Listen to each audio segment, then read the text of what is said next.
Ini juga bantahan kepada sebagian orang yang membuat kaedah sesukanya. Kaedah yang menunjukkan ketidakjujuran dia dalam berdakwah dan ketidakberanian dia di dalam menyuarakan kebenaran. Kalau mau dakwah itu, jangan sampaikan sesuatu yang berbeda dengan masyarakat. Jangan datangkan hal yang baru, ya pasti ribut masyarakat. Jangan aja buat kaedah seperti itu. Jangan sampaikan hal-hal yang belum diketahui oleh masyarakat. Jangan sampaikan hal-hal yang berbeda dengan kebiasaan masyarakat. Pasti akan ribut dakwahnya. Baik, kalau kita berada di tengah-tengah masyarakat yang penuh dengan syirik, bid'ah dan maksiat, yang mereka tidak salat, apa yang mau kita sampaikan? Mau sampaikan salat, mayoritas mereka nggak salat, bakal ribut nanti. Ya, kemudian dari mana kaedah yang seperti itu? Berdakwah ini adalah jalan menuju surga dan metode bimbingannya sudah ada dari Nabi sallallahu alaihi wasallam. Nabi 13 tahun di Mekah justru berdakwah dengan menyelisihi mayoritas bahkan hampir seluruh kebiasaan kaum musyrikin. Mereka pelaku syirik, justru yang pertama kali Nabi larang adalah perbuatan syirik. Mereka para pelaku bid'ah, maka yang pertama kali Nabi terangkan kepada mereka adalah ibadah mengikuti agama Allah.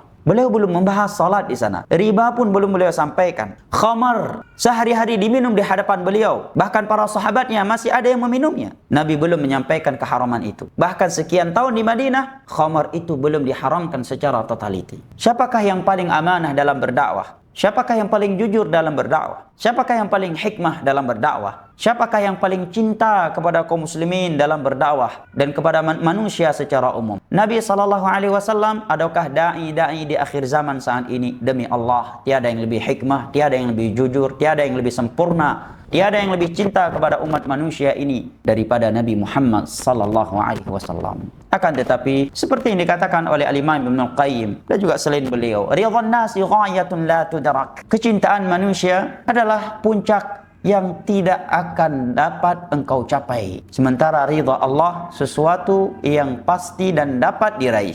Maka jangan engkau meninggalkan sesuatu yang mungkin engkau raih demi sesuatu yang mustahil, yang tidak mungkin engkau meraihnya, yaitu cinta manusia.